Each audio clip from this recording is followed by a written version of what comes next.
Blue Falcon and Dynamite away! Hey guys, it's me, the media guy here. And yes, you didn't read the title of the video wrong.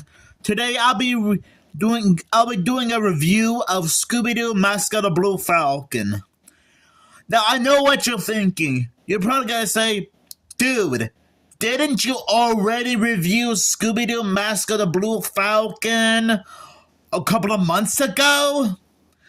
Well, yeah, you would technically say that, since I already did review this. But think of this as more of a second look on this movie. Because I made a YouTube shorts earlier pointing out how the film turned 12 years old last month. And I pointed out how I was kind of 1 month and 2 days late for the film's 12th anniversary. Because, to be honest, I didn't know how old the film was until I looked it up earlier. So yeah, I decided to rewatch the movie and do a second look on this awesome movie. Scooby-Doo foils a comic book baddie in an all-new original movie. The Mega Mondo Pop Cartoon Con is in sunny California. Let me try that again. The Mega Mondo Pop Cartoon-a-con in sunny California makes the spot for the mystery in this all-new original Scooby-Doo adventure. The Herculoids, Frankenstein Jr., and Space Ghost are just a few of the celebrated comic book and TV characters headlining at the Unconventional Convention. Plus, there's a Mega Bucks movie premiere starring Shaggy and Scooby's all-time favorite superheroes, Blue Falcon and Dynamite. So when the gruesome villain, Mr. Hyde, unleashes monster bats, howling hounds, and sinister slime, blech, upon the festivities, it's time for Mystery Incorporated to follow the clues to their clues and set their monster traps.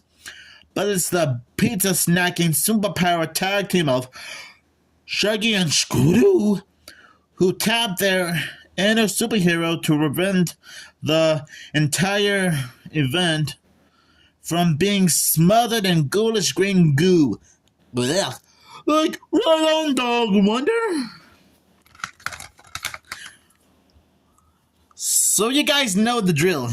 Scooby-Doo Mascot of Blue Falcon is actually one of the greatest Scooby-Doo direct-to-video films ever. Now, I have nothing against the other Scooby-Doo superhero-related movies that came out after this movie, like Scooby-Doo and Batman, The Brave and the Bold, Scooby-Doo and Crypto 2, and Scoob, a movie that I still defend. So I think Mascot of Blue Falcon is awesome. Great animation, great story to follow. The Mystery Incorporated gang are still iconic. And this does pay good tribute to not only the classic Dynamite Dog Wonder TV show, which I just so happen to own the complete first season of the Scooby-Doo Dynamite Hour in my WB Media collection.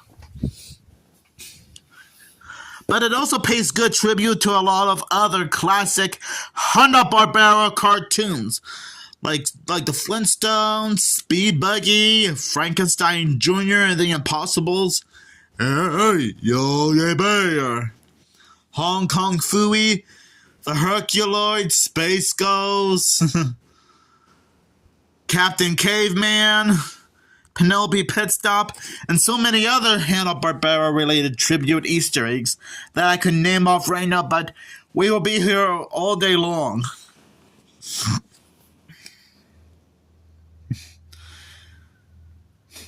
You know, this film does have a lot of great moments. I already mentioned the obvious Hanna-Barbera Easter eggs, which kind of makes sense considering how Warner Brothers still owns the rights to Hanna-Barbera. Heck, we already know that HBO Max's Jellystone is a huge Hanna-Barbera crossover. I never seem to have any problems with this movie. Another thing I like about this movie is Owen Garrison himself. He's actually more like a parody of, well, Gary Owens, who was the original voice of Blue Falcon himself, as well as the narrator from the Perils of Penelope Pitstop, and he even voiced Space Ghost from, well, the show of the same name from the late 1960s. I'm not talking about Space Ghost Coast to Coast, where he was voiced by George Lowe. Just thought I'd point that out. In fact, during the beginning of the movie, where Shaggy and Scooby and the others are going to a comic book convention, we actually get a chance to see Shaggy and Scooby make their fantastic Dynamite and Blue Falcon costumes, and they're actually watching an episode of Dynamite and Blue Falcon, which is kind of funny considering how it's so almost like the beginning of the first episode, Everyone Hide, which is also kind of funny and ironic, considering how episodes 1, 2, and 10 of the original Dynamite TV show were crossovers with Mystery Incorporated. But I'm not sure if that means this film kind of retcons that or not. But you know what? I'm not gonna make a big deal over it. Another thing I like about this movie is the villain himself, Mr. Hyde. Not sure if you guys can see him perfectly, but there's just something about Mr. Hyde that just screams creepy. And I know what you're thinking. And no, he's not the same type of Mr. Hyde at all. I'm not talking about the Scooby-Doo villain with the same name. I'm just referring to this Mr. Hyde here.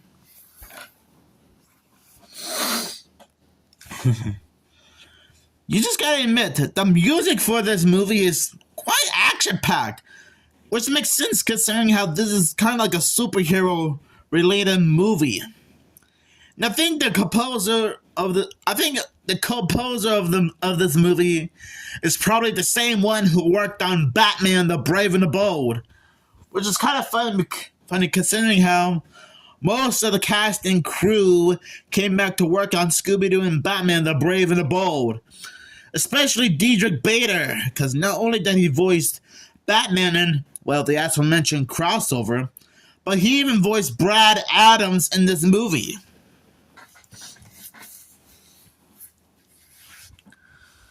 And I'm glad we get to see Shaggy and Scooby pay good tributes to Dynamite and Blue Falcon. I almost felt bad for Gary Owens and how most people are starting to forget his show, and a little bit ticked off about how the new Blue Falcon and Dynamite movie is kind of different from the show he worked on. That's one of the many struggles of being an actor in Hollywood. You know, we don't get too many movies just like this. I mean, sure, there is Scooby-Doo and Batman: The Brave and the Bold, Scooby-Doo and Crypto 2, and Scoob, a movie that I still defend, but still.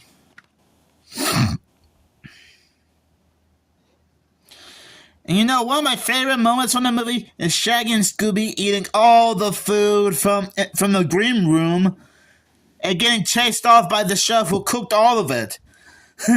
Well, let's just say that's because of Velma trying to get rid of Shaggy and Scooby. Oh yeah, that's almost forgot. Shaggy and Scooby managed to use one of the spy bots originally owned by Jack Rebel, who sold it to them, and used it to spy on some suspects, like Jennifer Sedgwick wanted some publicity for the movie. Brad Adams doesn't like being a part of the movie anymore. And Hank Prince, who's the owner of Shaggy's favorite comic book store, going off in the most suspicious way possible and talking in some kind of weird language.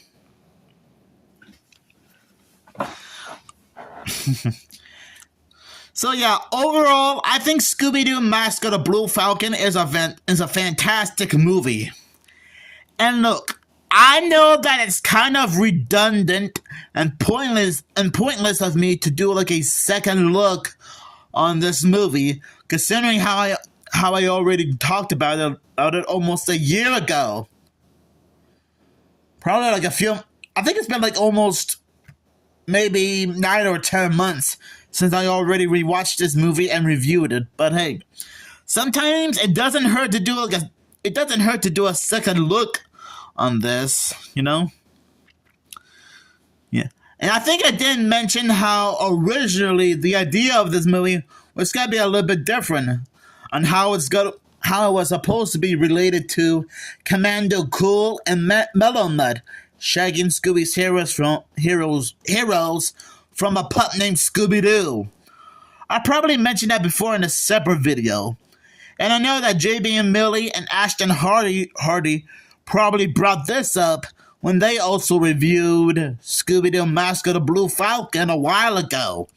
Which, by the way, shoutouts to JB and Millie and Ashton Hardy for discussing this movie and the other Scooby-Doo movies that came out before and after this one. So overall, Scooby-Doo Mask of the Blue Falcon is fantastic. Like as usual, it has great story, great animation, awesome characters, and pays good respect to Dynamite and Hanna-Barbera in general. So I'll give this movie 5 Blue Falcon and Dynamite logos out of 5. Thank you guys for watching. And do you guys want me to do another second look at one of the movies I previously reviewed before? Let me know down in the comments below, because I don't mind if I want to do like another second look movie review or revisit at some point. Just stay awesome.